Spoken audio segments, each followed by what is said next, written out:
अस्सलामु अलैकुम रहमतुल्लाहि व बरकातुहू। तो दोबारा आपका बहुत खुश आमदीद कि आपने इसका पार्ट 2 देखने के लिए दोबारा आए।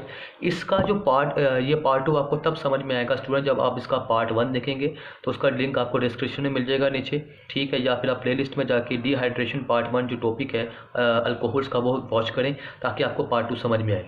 इसमें हमारे पास 2 क्वेश्चंस हैं, ठीक है। पार्ट 2 में हमारे पास 2 क्वेश्चंस हैं कि आपके पास हमारे पास एक कंडीशन आती है, ठीक है, कि आपके पास जो डिहाइड्रेशन जो है मतलब कि रिमूवल ऑफ हाइड्रोक्सिल ग्रुप और एच ग्रुप, मतलब कि सिंपली अगर मैं कहूँ removal of water from alcohol, तो ऐसी अल्कोहल जो टर्शरी अल्कोहल्स हैं, ठीक है, टर्शरी अल्कोहल्स में से जो पानी की रिमूविंग है वो ज़्यादा होती है as compare to secondary alcohol, और सेकेंडरी अल्कोहल से डिहाइड्रेशन पावर ज़्यादा होती है as compare to primary alcohol. 1 degree 2 degree understand, ये अल्कोहल से बहुत ज़्यादा होती है, ठीक है। तो ऐसा क्यों होता है, एक हमारा ये सवाल है, ठीक है। दूसरा सवाल हमारे पास जो है वो ये है, दूसरा क्वेश्चन नंबर 2, कि आपके पास जो डिहाइड्रेशन में जो हाइड्रोजन एटम है वो हम जानते हैं कि आपके पास एडजेसेंट कार्बन से निकलता है। और क्यों निकलता है? ताकि वो अल्कीन बने, और नॉन एडजेसेंट से आप निकालने की कोशिश करेंगे तो नतीजे में क्या होता है वो आप प्रीवियस लेक्चर में देख चुके हैं, प्रीवियस पॉइंट में। तो आपके पास हाइड्रोजन एटम जो है वो रिमूव होता है एस मोस्ट फेवरेबली, ठीक है। वाई हाइड्रोजन एटम रिमूव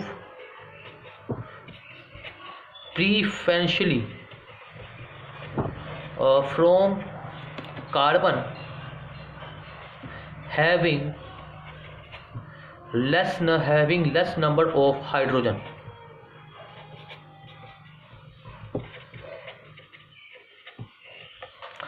एक ये क्वेश्चन है, तो सबसे पहले हम फर्स्ट क्वेश्चन पे फोकस करते हैं, क्वेश्चन नंबर 1 पे।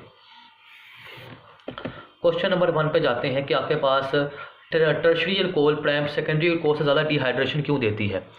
तो इसके सवाल में मैं आपको पहले हम स्ट्रक्चर्स बना लेते हैं कि आपके पास जो हमारे पास टर्शरी अल्कोहल होती है, ठीक है, 3D अल्कोहल होती है, ये ऐसी अल्कोहल होती है इसमें हाइड्रोक्सिल ग्रुप अल्काइल ग्रुप के उस कार्बन से अटैच होता है जिसके साथ डायरेक्टली 3 कार्बन अटैच हो। मतलब कि मैं यहाँ पे एग्जाम्पल, ये कार्बन है, ये OH के से ये OH इस कार्बन से लगा हुआ है, और ये कार्बन डायरेक्टली कितने कार्बन से अटैच है? 3 कार्बन से, ठीक है।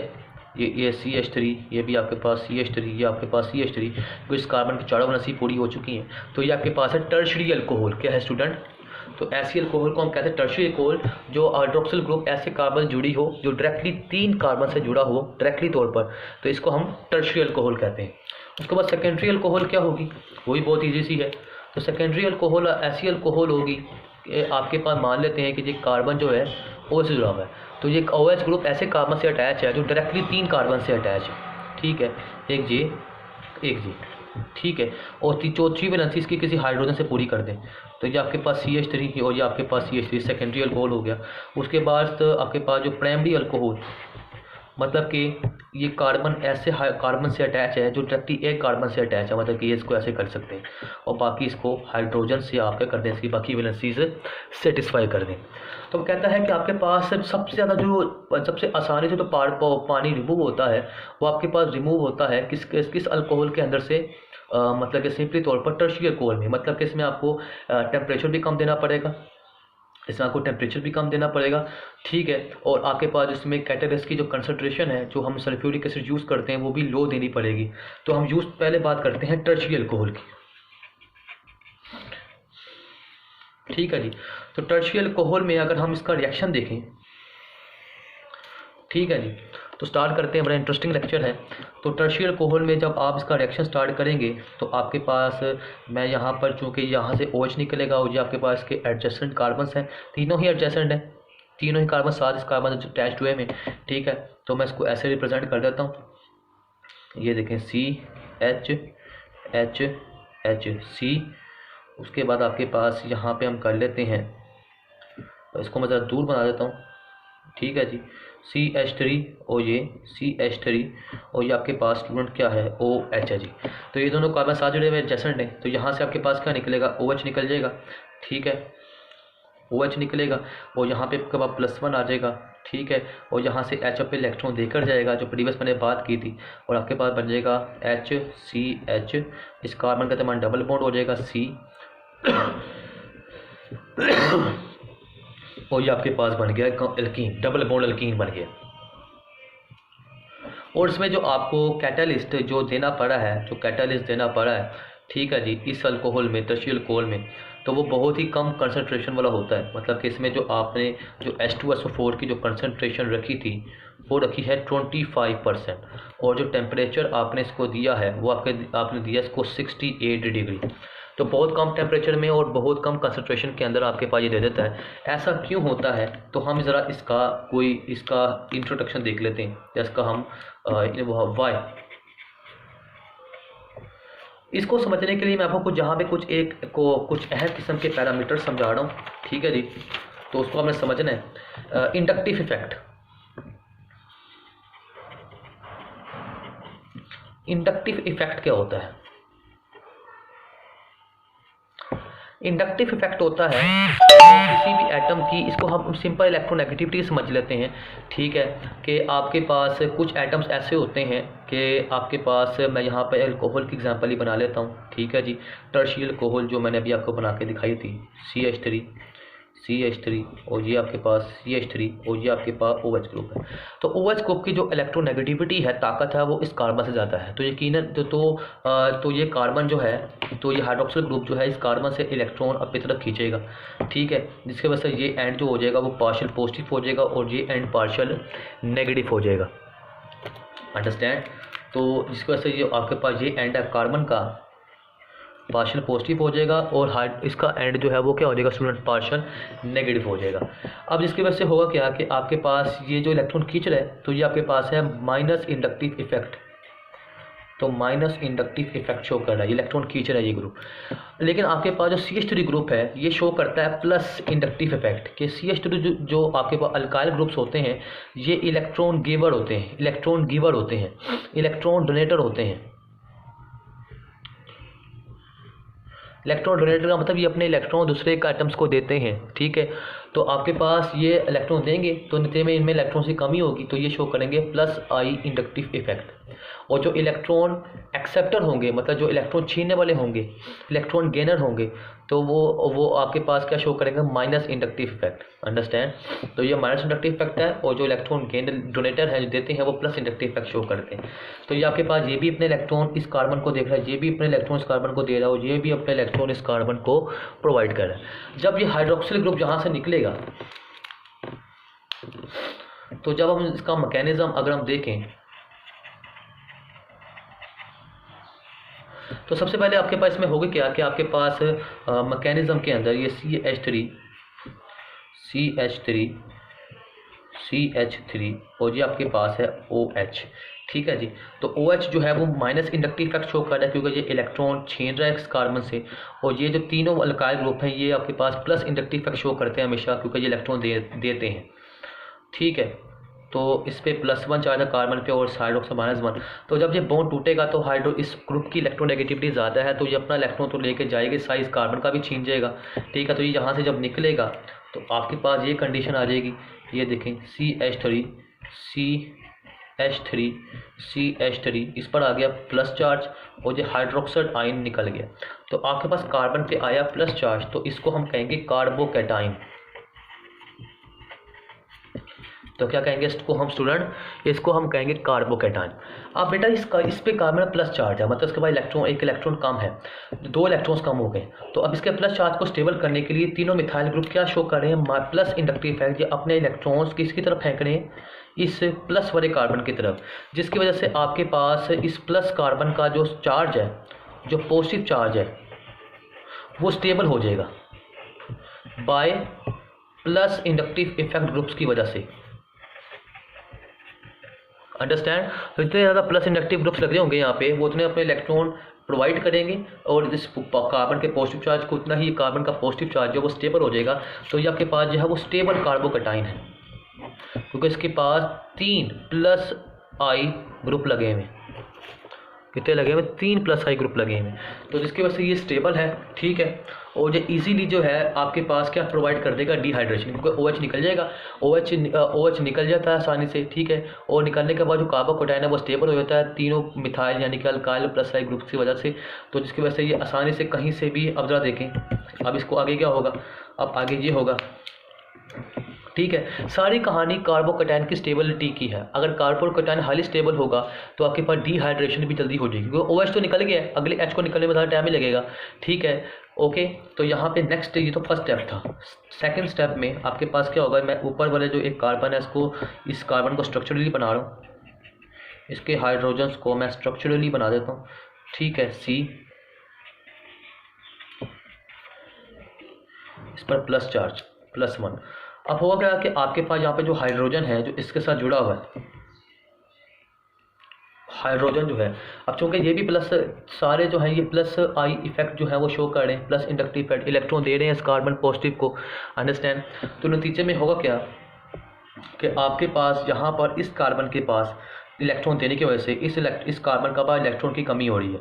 नतीजे में होगा कि जहाँ से कार्बन जो है, जब भी कार्बन हाइड्रोजन कार्बन का बॉन्ड टूटेगा तो कार्बन अपना इलेक्ट्रॉन तो लेगा ही, साथ साथ हाइड्रोजन का भी ले लेगा और हाइड्रोजन प्लस फॉर्म में निकल जाएगा। तो आपके पास यहाँ पर ये बन जाएगा, ये देखें HCH, इस पर -1 CH3 और ये CH3 और इस पर आपके पास क्या आ गया, +1 चार्ज, अंडरस्टैंड। और ये आपके पास क्या निकल गया है, H+1, अंडरस्टैंड हो गया, ठीक है। अब ये H+1 और ये OH मिलके क्या बना देंगे स्टूडेंट, आपके पास बना देंगे नेक्स्ट स्टेप में पानी। ये आपके पास क्या हो गया, रिमूवल वाटर, पानी निकल गया, डिहाइड्रेशन होगी, अंडरस्टैंड। और आपके पास यहाँ पर जो ये कंपाउंड बना था, ये दोनों एडजेसेंट हैं, इस एक कार्बन पे माइनस है और एक पे प्लस है, तो जो माइनस जो है ये दोनों इलेक्ट्रॉन कहाँ पर आ जाएंगे, दरमियान में आ जाएंगे, और आपके पास बन जाएगा ये CH, दरमियान में डबल बॉन्ड आ गया, CH3 CH3 जी। तो ये आपके पास बन गया अल्कीन। स्टूडेंट क्लियर हो गया। तो बात सिंपली सी ये है, जितना आपके पास स्टेबल कार्बोकैटायन होगा, ठीक है, जितना कार्बोकैटायन स्टेबल होगा, मतलब जब भी हाइड्रोक्सिल ग्रुप निकलेगा अल्कोहल में और आपके पास कार्बोकैटायन स्टेबल है तो वो जल्दी डिहाइड्रेशन शो करेगा, अंडरस्टैंड, क्योंकि वो उसका प्लस चार्ज स्टेबल होगा प्लस आई ग्रुप की वजह से। तो मुझे अगर मैं तो ये तो हो गया आपके पास tertiary carbocation, tertiary alkyl halide, sorry tertiary alcohol कैसे फटाफट आपको फास्ट देता है। अगर मैं सेकेंडरी की बात करूं तो सेकेंडरी में आपके पास, मैं सिंपली डायरेक्ट तौर पर जो काम करता हूं, तो सेकेंडरी में आपके पास, टर्शरी में आपके पास 2 प्लस आई ग्रुप लगे हुए हैं, तो सेकेंडरी में आपके पास कितने आई ग्रुप लगे होंगे, मतलब कि 2 आई ग्रुप लगे होंगे, ठीक है। तो मैं यहाँ पर सेकेंडरी अल्कोहल लेता हूँ अब, तो ये OH, ये 2 कार्बन डायरेक्टली हैं और ये आपके पास H है। तो यहाँ से अगर हम देखें तो यहाँ से अगर OH ग्रुप निकलता है, मैं डायरेक्ट काम कर रहा हूँ, अंडरस्टैंड हो गया। तो आपके पास निकलता है, तो ये आपके पास जरा देखें CH3 इस पर +1 आ गया और ये आपके पास OH -1 निकल गया। आप ज़रा गौर से देखें कि आपके पास यहाँ पर सिर्फ 2, अब ऐसे 2 अल्काइल ग्रुप हैं और अल्काइल ग्रुप हमेशा प्लस आई इफेक्ट शो करता है, इलेक्ट्रॉन देता है, तो ये दोनों अपने इलेक्ट्रॉन इस कार्बन पॉजिटिव इलेक्ट्रॉन को देंगे, ठीक है। तो ये तो आपके पास कार्बोकैटायन बन गया ना, तो ये इसको स्टेबल करेंगे। लेकिन आपके पास यहाँ पर लेकिन टर्शरी कार्बोकैटायन में 3 प्लस आई ग्रुप थे जो इलेक्ट्रॉन दे रहे थे कार्बन के पॉजिटिव को और ज़्यादा स्टेबल कर रहे थे। लेकिन सेकेंडरी कार्बोकैटायन में 2 प्लस आई ग्रुप हैं, मतलब टर्शरी से कम है, जो उसके प्लस चार्ज को स्टेबल तो कर रहे हैं लेकिन उस लिहाज से स्टेबल नहीं कर रहे जैसे टर्शरी कार्बोकैटायन स्टेबल हो रहा है, तो मीडियम स्टेबल कह सकते हैं। तो आपके पास इसकी स्टेबिलिटी, इस कार्बोकैटायन की स्टेबिलिटी टर्शरी कार्बोकैटायन से कम है, नतीजे में आपके पास जो डिहाइड्रेशन होगी, ठीक है। तो मैंने अभी आपको एक रूल बता दिया था कि आपके पास जो डिहाइड्रेशन है, ठीक है ना स्टूडेंट, तो मैंने आपको रूल बताया था कि जो डिहाइड्रेशन है वो डायरेक्टली प्रोपोर्शनल होती है स्टेबिलिटी ऑफ कार्बोकैटायन। जितना आपके पास कार्बोकैटायन स्टेबल होगा उतने ही आपके पास डिहाइड्रेशन होगी। तो यहाँ पे जो सेकेंडरी कार्बोकैटायन जो है वो इसकी स्टेबिलिटी टर्शरी से कम है क्योंकि 2 प्लस आई ग्रुप लगे हुए हैं, तो इसका मतलब तो ये आपको डिहाइड्रेशन देगा, अंडरस्टैंड। तो यहाँ से अब ये 7 वाला जो कार्बन है, अंडरस्टैंड हो गया। अब ये देखें ये कार्बन है और ये वाला, अब यहाँ से आपने हाइड्रोजन निकाला क्योंकि इस कार्बन से OH निकल चुका है। तो यहाँ से अब इसको मैं स्ट्रक्चरली बनाता हूँ, तो ये H, इस पर +1 और ये इसको मैं ऊपर वाले कार्बन को स्ट्रक्चरली बना देता हूँ और नीचे वाले को ऐसे ही छोड़ देता हूँ। तो देखें ये अब चूँकि ये अपना ये CH3 इस कार्बोकैटायन को अपना प्लस चार्ज दे रहा है, अपने इलेक्ट्रॉन दे रहा है, इसकी वजह से इससे CH3 ग्रुप के अंदर इलेक्ट्रॉन की कमी हो रही है। तो इस कमी को पूरा करने के लिए ये हाइड्रोजन अपने इलेक्ट्रॉन किसको दे देगा, इस कार्बन को दे देगा, और नतीजे में आपके पास ये कंडीशन बन जाएगी H इस पर आ जाएगा माइनस, इस पर +1 पहले ही था, और ये आपके पास CH3 और ये आपके पास H+1। ठीक है, तो ये H+1 और ये OH मिलकर आपके पास क्या बना देंगे स्टूडेंट, पानी। ठीक हो गया, और ये दोनों एडजेसेंट कार्बन है, और एक का एडजेसेंट कार्बन है +1 है और एक पे -1 है, तो माइनस दरमियान में आएगा और आपके पास बन जाएगा C डबल बॉन्ड CH3H, और ये आपके पास क्या आ गया Hg। अंडरस्टैंड हो गया। तो ये आपके पास क्या बन गई स्टूडेंट, अल्कीन बन गई। तो इसमें आपके पास जो स्टेबल कार्बोकैटायन बना था उसकी स्टेबिलिटी 2+I ग्रुप शो कर रहे थे, तो इसकी वजह से वो लेस स्टेबल था। तो मैंने जो आपको बताया था dehydration is directly proportional to stability of carbocation. तो आपके पास इसी वजह से अब आपके पास जो प्राइमरी कार्बोकैटायन, प्राइमरी जो अल्कोहल होगी, जो प्राइमरी अल्कोहल होगी, तो उसमें अगर आप देखें तो आपके पास ये सिंपल एग्जांपल मैं एग्जांपल ले लेता हूँ। तो अब ज़रा देखें, अगर ये आपके पास बनता है कार्बोकैटायन बनता है, ये आपने खुद अब बताना मुझे, तो ये CH3CH2 पॉजिटिव आ गया ना यहाँ पे, अंडरस्टैंड, और OH निकल गया। तो यहाँ से अब आपके पास H निकलेगा, चूँकि अब यहाँ पर इस कार्बोकैटायन को स्टेबल करने के लिए एक ही CH3+I ग्रुप मौजूद है, इसकी वजह से इसकी स्टेबिलिटी वेरी लो है, जिसकी वजह से इसकी जो रिएक्टिविटी है, डिहाइड्रेशन पावर है, वो होगी ज़रूर, यहाँ से H निकलेगा और पानी बन जाएगा, होगी ज़रूर, लेकिन वो उस लेवल की नहीं होगी जो टर्शियरी अल्कोहल्स और सेकेंडरी अल्कोहल्स की होती है। अंडरस्टैंड स्टूडेंट, परफेक्ट हो गया, क्लियर है। तो जहाँ आपको सब टर्शियरी अल्कोहल फटाफट देता है, रिएक्शन देता है, तो टर्शियरी अल्कोहल में जो हमने कैटलिस्ट इस्तेमाल किया सल्फ्यूरिक एसिड, उसकी कंसनट्रेशन सबसे लो है, मतलब कि उसमें जो अभी हमने कंसनट्रेशन यूज़ की थी थोड़ी देर पहले वो 25% थी, और आपके पास जो टेम्परेचर था वो 68 डिग्री था। लेकिन सेकेंडरी अल्काइल सल्फ्यूरिक अल्कोहल में जो कार्बोकैटायन बनता है उसकी स्टेबिलिटी वीक होती है, तो इसमें हमें जो सल्फ्यूरिक एसिड है उसकी जो परसेंटेज है वो 60% हो जाती है, ज़्यादा हो जाएगी कंसनट्रेशन, और टेम्परेचर हमारे पास क्रॉस कर जाएगा 120 डिग्री पे। तो 120 डिग्री पे आपके पास सेकेंडरी अल्कोहल डिहाइड्रेशन शो करते हैं।